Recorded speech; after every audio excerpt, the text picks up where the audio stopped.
नमस्कार, एक सेकंड दिख नहीं रहा है।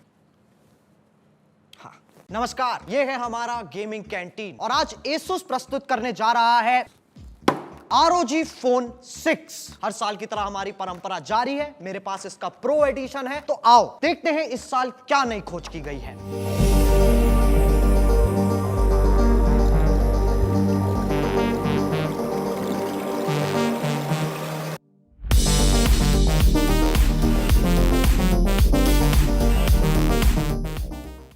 तो ROG Phone 6 Pro का डिजाइन पिछले साल के अल्टीमेट जैसा है और जो नॉर्मल ROG Phone 6 है उसमें चमकता हुआ RGB लोगो है। प्रो में तुम देख सकते हो इसके पीछे ये PM OLED डिस्प्ले है जिसपे मैसेज आने पे WhatsApp का आइकन आ जाता है, वगैरह वगैरह नोटिफिकेशन आ जाते हैं, स्नैपचैट का, इंस्टाग्राम का आइकन आ जाता है, या फिर अगर कोई तुम्हें कॉल कर रहा है तो उसका आइकन बना हुआ आ जाता है। बाकी तुम अपने हिसाब से इसे कस्टमाइज भी कर सकते हो। लिखने को तुम राजा लिख दो, बादशाह लिख दो, जो तुम्हारा मूड करे वो लिख दो यार। अब आ जाते हैं इसके प्रोसेसर पे, जो है Qualcomm Snapdragon 8+ Gen 1, जो पिछले जनरेशन के ROG फोन से ओवरऑल 50% ज्यादा ताकतवर है। तो जो नॉर्मल ROG Phone 6 है उसमें 12GB रैम है और 256GB स्टोरेज है, और जो ये प्रो एडिशन है इसमें 18GB रैम है और 512GB स्टोरेज है। तो पिछले साल घोड़े भाग रहे थे और इस साल घोड़े स्टीरॉइड्स पे भाग रहे हैं। इस पे तुम वो कर सकते हो जो बहुत गेमर्स का सपना रह चुका है, मतलब मोबाइल गेमर्स का सपना रह चुका है, वो ये है कि तुम इस पे गेंशिन इंपैक्ट बिल्कुल हाईएस्ट सेटिंग पे खेल सकते हो और कोई फ्रेम ड्रॉप नहीं होगा। 60 का 59 हो जाएगा, लेकिन सही बताऊं इतना तो तुम नोटिस भी नहीं करोगे। तेज होने के साथ साथ ये पिछले जनरेशन के Qualcomm प्रोसेसर से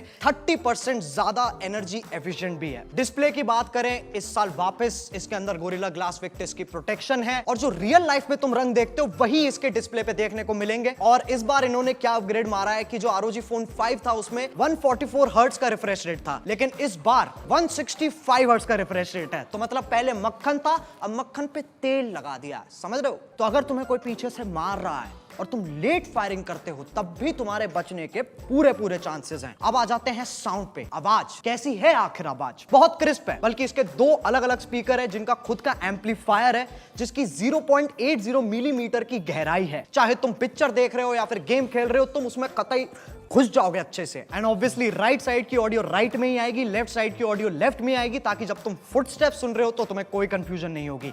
इसी के साथ साथ जो इसकी वाइब्रेशन है उसे 80% ज्यादा बढ़ा दिया गया है, ताकि जब तुम खेल रहे हो ना कतई गेमिंग कंसोल वाली वाइब आए। अब देखो यार, गेमिंग में जीपीयू और सीपीयू तो जरूरी होता ही है, लेकिन उससे ज्यादा जरूरी होती है कूलिंग। अच्छी परफॉर्मेंस स्पाइक तो कोई भी डिवाइस दे देगा, लेकिन खिलाड़ी वही है जो टिका रहे। इसकी कूलिंग पे इस बार बहुत काम किया गया है। सबसे पहले तो स्प्लिट बैटरी सिस्टम है, एक बैटरी राइट में एक बैटरी लेफ्ट में। जैसा कि मैंने पहले बताया, तो काफी ना जो हीट है वो स्प्लिट हो जाती है। इसमें 2 ग्रेफाइट शीट भी है जो कि पिछले साल से 85% ज्यादा बड़ी है। तो पूरे हीट को ना वो अच्छे से चूस लेती है और पूरे एरिया में बांट देती है। लेकिन इतना भी ना काफी नहीं है। इसका जो प्रोसेसर और मदरबोर्ड है वो बोरॉन नाइट्राइड से कवर्ड है, जो कि हीट को बहुत जल्दी स्प्रेड करता है, लेकिन उतना भी काफी नहीं है। पिछली बार से कॉपर 3D वेपर चेंबर का साइज 30% बड़ा हो गया है, जो और तेज कूलिंग करेगा। अब देखो, ये तो हुई ROG Phone 6 के अंदर की कूलिंग की बात, लेकिन अब जो मेन चीज है ना वो है बाहर की कूलिंग। देखो, अगर तुम ये फोन लेते हो तो मैं बहुत जोर से बोलूंगा कि तुम इसके साथ ये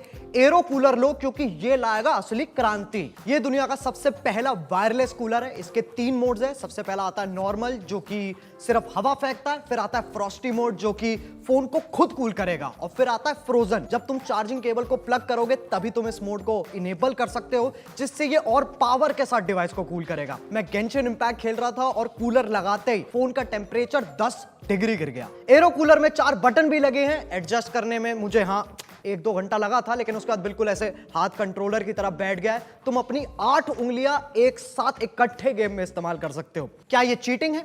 हाँ, फिर तुम खुद कर लो जुगाड़।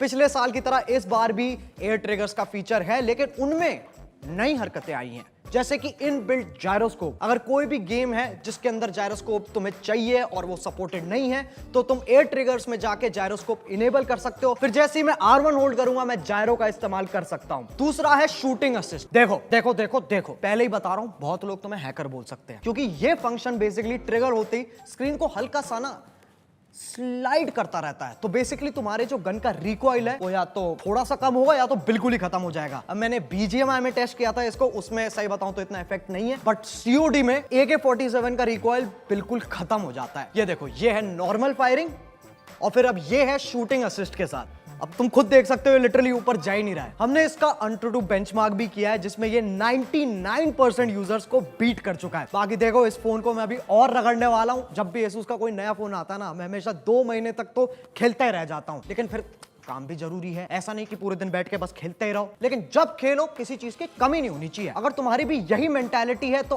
ROG Phone 6 तुम्हारे लिए परफेक्ट है। अब चलो यार हम भी जा रहे हैं। तुम्हें अगर Asus ROG Phone 6 चाहिए तो लाइक मारो।